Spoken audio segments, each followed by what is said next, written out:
So the moment of truth ng ating gap ng RS8. So change oil na tayo. Flashback. 59025. Change oil na tayo. 6911. Okay. The moment of truth.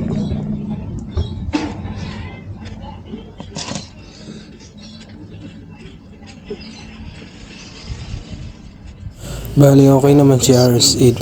Meron naman siyang natitira kahit pa paano hindi naman nasusunog agad yung langis na nilagay natin sa ating makina. So, ayan, after 2 kilometers, mga 400 ml pa siguro yung natira sa kanya. Kaya solid talaga ang RS8. RS8, bakal naman. Yan po, diba? Sobrang ano pa.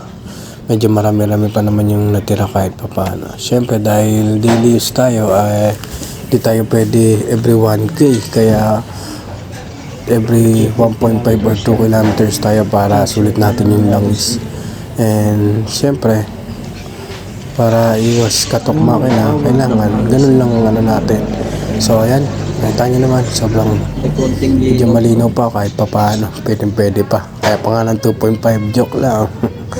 So ayan ang gamit natin sa RS8. Solid talaga yung RS8, subok na natin, kaya ayan ang gamit natin lang lagi pag mag-change oil tayo dito sa ating Budgeman. So RS8, baka naman.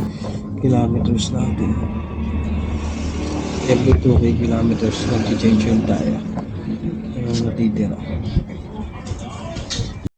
So ayun, tara, change oil na natin. Syempre gamit natin dyan yung 14 natin na pang baklas. So ayan, sakit na 14 lang po ang gamit natin dahil napalitan na po yung oil cap natin at nasira na yung stock ni Budgeman. So pinalitan natin ng pang Mio. Pwede dyan yung pang Mio, sukat po sila ng oil cap. Okay,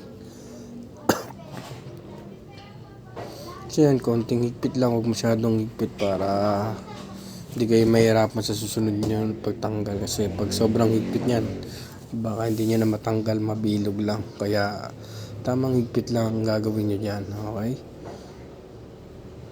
pagkatapos nyan, pwede nyo nang isalin yung inyong langis, powered by RS8. Okay, so ayan, isalin na natin yung RS8. Bali, syempre 650 ml lang yung kay Budgeman. So ginagawa kong 700 kasi daily use tayo.